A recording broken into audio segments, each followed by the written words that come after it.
Hi, everyone. Anne here, Community Lead at Livepeer Foundation, and welcome to Fireside.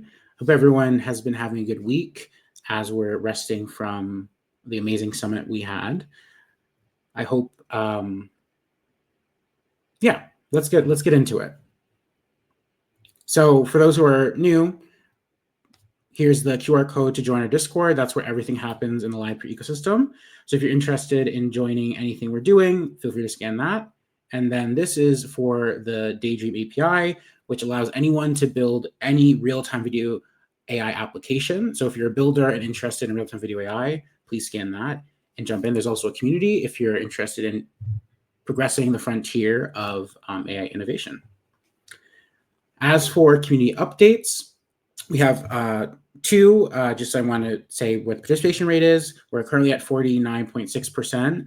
Just under that 50% mark where inflation rate will start ticking down. So orchestrators and delegators, please continue pushing on that so we can get over that 50% mark again and start ticking down the inflation rate on the network. And then additionally, we had fees last week of 11,442, which is down. But as Doug will get into later today, the Masari report showed a very, very, very strong Q3 quarter for Livepeer. All right.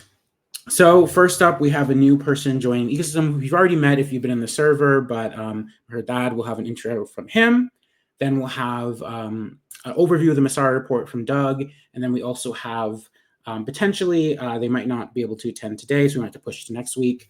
But Vivor is a new streaming platform built on Livepeer, and we were going to spotlight them. Haven't heard from him today, so we might skip that, but I'll give him a little bit of time just in case he comes in toward the end. All right. So please welcome up Mehrdad. Welcome. How are you? Good. Thank you. Thank you. And how are you? I'm doing well. I'll stay up on stage because it will be quick, but yeah, tell us about yourself. And super excited to have you on the Livepeer team. Amazing. Thank you. Yeah, I'm Mehrdad. I recently joined the ecosystem as ecosystem-wide project manager. I'm going to be helping the teams coordinate among each other and do cross-functional and work together, collaborate together. My background starts from Web2. I was co-founder of a social media analytics tool for 3 years, but after that, I was looking for an unstoppable opportunity, and that was where I stumbled upon Web3. And actually, that's one of the reasons I feel Livepeer is awesome, because Livepeer is also an unstoppable opportunity for everyone and unstoppable infrastructure. Apart from my Web2 background, I have a Web3 background. I contributed to a lot of organizations across the ecosystem, like Pocket Network, Hummingbot, which is an auto trading bot, Ergo Network, and R&O. And I'm also a member of Raid Guild. Yeah. Thank you, Anne. Of course. One question from me. With your extensive background, what are you most excited to start working on now that you've kind of gotten your feet under you at Livepeer? Kind of like, what's the first thing people can expect from you? So the first thing that people can expect from me is that I see that we have the Livepeer treasury. We have a lot of teams recently joining and collaborating and doing amazing stuff. And I feel like there are areas that these teams can collaborate and use each other work to actually work faster and better. And I think my first goal is to enable them to collaborate on the areas that they can collaborate so they can progress faster. Amazing. Super excited to have you. And of course, I'm interested in connecting with Mehrdad. Discord is always a place to contact him. Thanks. Yeah, you can find me. I am the 8-bit X. Awesome. All right. Moving on. Welcome up, Doug, and I'll drop down. I'm excited for you to present. Doug, how are you doing? How's it been? Doing well, doing well. Thanks for having me on the Fireside today. Of course, always a cozy time. Okay, I'll drop down and let you take it away. Big news. Sure thing. Yeah, I'll say next slide when to move on, but for now we're all good. So for those of you who don't know me, I'm Doug Mechanics, one of the co-founders of the Livepeer project, where we've been building for the last 8+ years towards the world's open video infrastructure. What I wanted to talk about today was a brand new report that got released this morning from the analyst firm Masari. For those who are not familiar, Masari is like an independent research agency that covers digital assets and blockchain coordinated projects. I'm trying to be like basically the Edgar for on-chain reporting and Web3, and be a neutral place that can report on on-chain activity and different protocols so that researchers, analysts, network participants can get factual data on what's going on within the inner workings of these protocols. And every quarter, they release a report on Livepeer where they show the same statistics in terms of fees, usage, delegation, participation, token statistics, so people can get a glimpse of a snapshot in time. And I'm excited to just summarize some of the highlights from the report that got listed or released today, because I think it highlights sort of a critical inflection point in the arc of Livepeer as a project. If you look back a year ago, Livepeer's sort of video streaming and video transcoding capabilities were being used by hundreds of applications and powering top 10 global streaming apps. But growth was sort of slow and steady, and streaming was a very competitive industry, and the cost effectiveness of transcoding wasn't quite as big of a differentiator for the broader streaming landscape as maybe everyone thought it would be. And so we said, hey, we want to look to the future. We don't want to just be stuck on powering this sort of commoditized form of transcoding compute. We have this huge network of GPUs on Livepeer globally that are really great at processing video. How do we look to where the future is going? And unsurprisingly, we saw that AI was going to impact video just like it was impacting every other industry and form of creative media. And we saw how much compute AI video was going to require. And we saw that it was going to require a global network of GPUs. And we saw that, to be applied to video, it didn't just need GPUs, but it needed, a whole live video software stack like existed in the Livepeer ecosystem. So the ecosystem came together under the Cascade vision and said, let's make a big bet. Let's focus this network on powering AI video compute, particularly with regards to real-time AI or AI and live video. And we've done a lot of work over the last year and a lot of building and started to onboard demand. And I think the Masari report that shows the network usage in the last 3 months, the last quarter, really shows this work paying off. So I want to highlight some of the results. Let's go next slide. Right. So the first chart is an estimate of the number of minutes that are processed on the Livepeer network. And really proud to say in the last quarter alone, usage increased 94% in terms of number of minutes to 89 million minutes in the quarter alone. That means most days we processed 1 million unique minutes of video on this network, whether it was transcoding or AI video. So that's quite a big quarterly jump. And if you look back a year ago, Q3 2024, we're up about 3x since then, when Q3 2024 is when we did the big limitless AI event, released Livepeer AI for the first time. And since then, we've only had more focus on sort of live video and real-time AI video. And so, a year in some way feels like a long time, and in other ways, growing 3x in a year is fantastic and a great signal that we're on the right path, especially considering this industry is so new and real-time AI video hasn't yet even had its explosive moment in the market yet. So good signal that we can see, orders of magnitude growth through this category. Let's go to the next slide. Right, so that increased minutes of usage also means more fees on the network, right? We grew 76% fees from last quarter to this quarter. And in Q3 alone, there was over $203,000 worth of fees earned by the node operators just for the jobs that they're doing. This is not counting the Livepeer token that they were earning through rewards. And again, in some ways, you could say, well, long way to go. We're sort of approaching this $1 million a year in fees revenue run rate for the network. Still a modest number compared to SaaS infrastructure platforms. In other ways, you can say this is fantastic. We've driven down costs to be a fraction of what they are on centralized cloud providers. So, in terms of pure demand, you could think of this number as being 3, 4, 5x larger than it is in terms of what we're replacing, and that should be really compelling for demand side users. And in other ways, like I said, this real-time AI industry is just getting started. And so, $1 million run rate annually on the network right now has the opportunity to grow very, very quickly as these capabilities sort of become more mature in the market. So another good milestone. Let's go to the next chart. I just wanted to highlight how quickly AI compute has surpassed video transcoding as the main source of network revenue. AI fees grew 131% last quarter and represent 72% of the network revenue.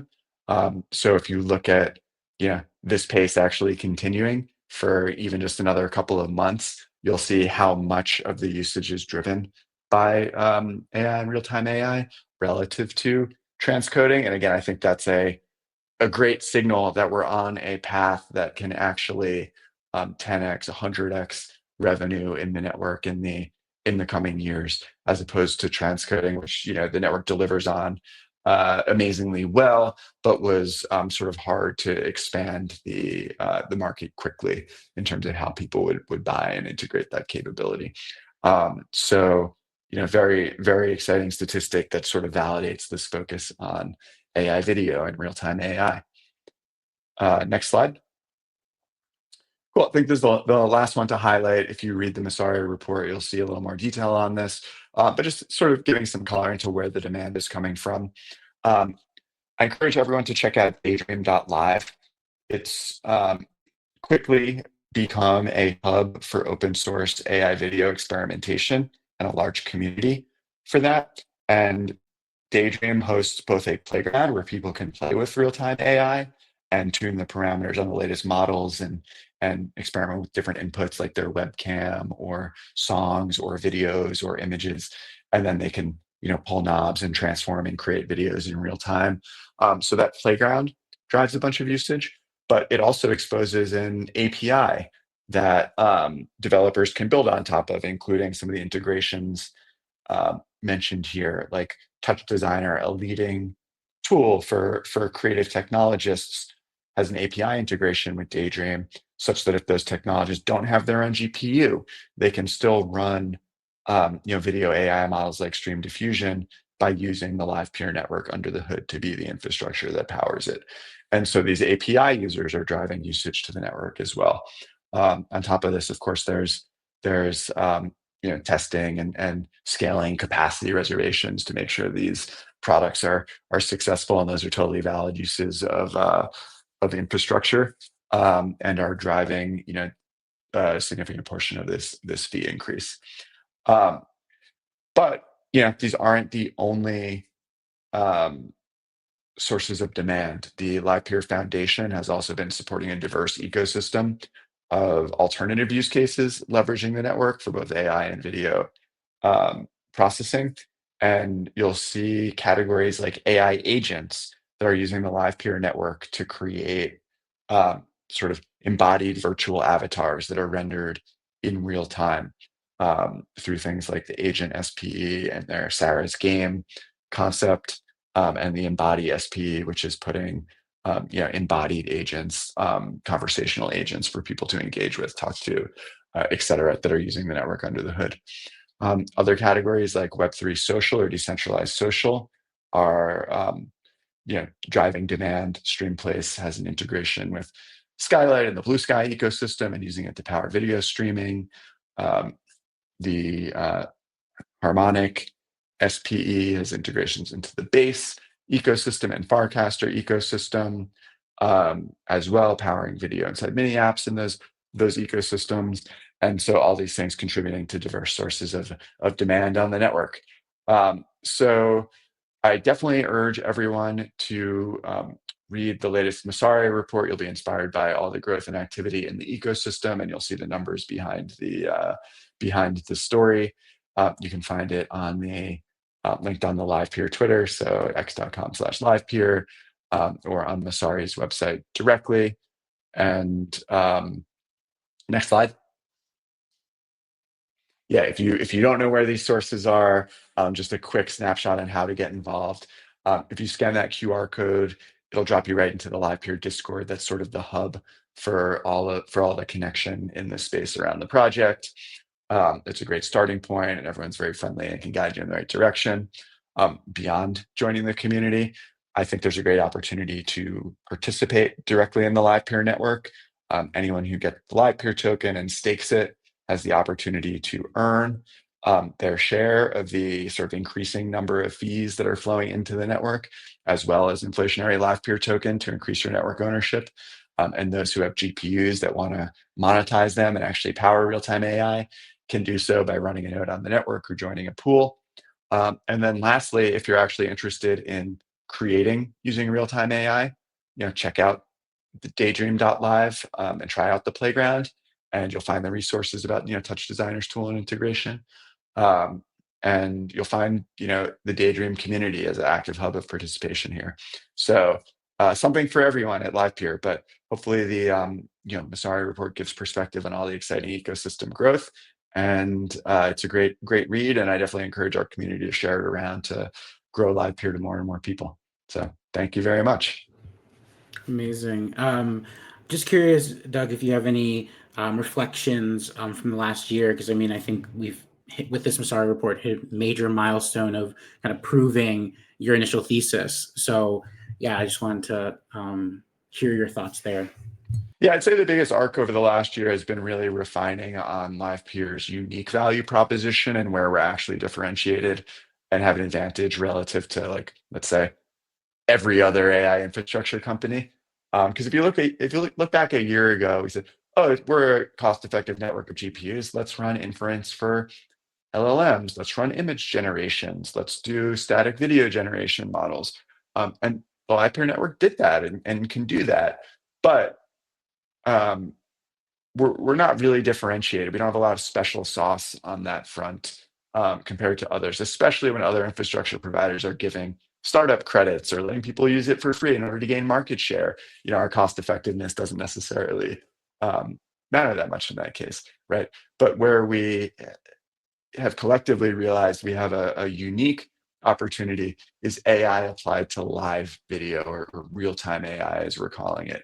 And increasingly, this will include world models, which generate worlds from prompts. And as people are exploring them and interacting with them, it's all like the generation's happening in real time, because that's where you need a whole set of live video software. You need a global live video stack, ingest points, delivery points, players, protocols that can deliver video in real time, like WebRTC. If there are things that the Livepeer ecosystem has spent years building in an open source way, and a generic like GPU cloud in a data center doesn't have any of that built up or know how to operate it, right? So that's been paying off. It also requires a lot of compute and needs for these long running, sometimes 24/7 use cases that can really take advantage of the network. And you're seeing that pay off in terms of the fees it's generating through Daydream and the API.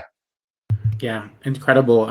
Again, credit to you and Eric and the rest of the team for seeing the opportunity, taking the risk, and seeing it already pay off after such a short amount of time. So, any last thoughts for people? Any alpha that you want to drop, or we get to move on?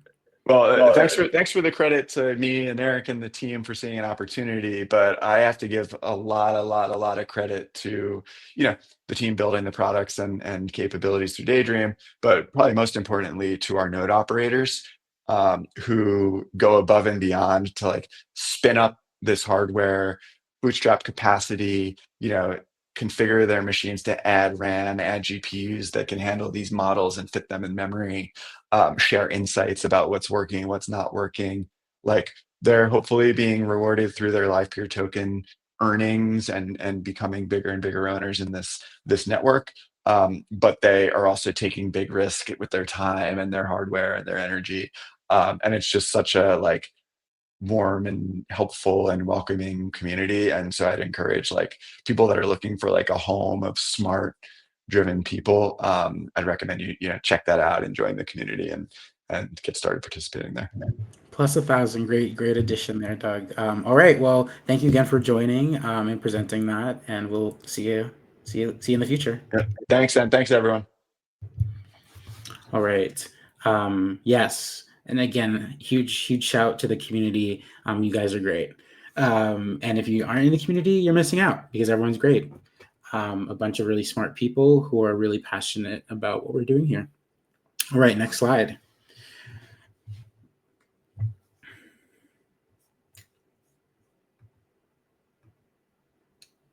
So unfortunately, we did not get Gordon on today, but we will hopefully get him on next week, and he can talk about Vivor, which is a streaming platform being built on Livepeer's network.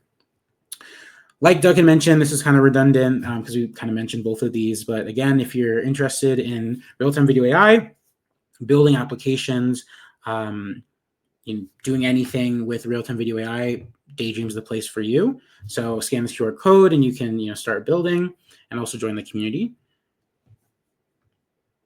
And finally, if you're not already in our Discord, that's the place where everything happens. There's a ton of opportunities coming up in terms of RFPs. There's been a bunch that have already been launched, a bunch that will be coming up. So if you have skills, you're interested in all things real-time video AI, all things live streaming, transcoding, please jump into our server and get your feet wet. We're super friendly, and we're always looking for new people to join the movement of building the world's open infrastructure. All right, everyone. Until next time, see you.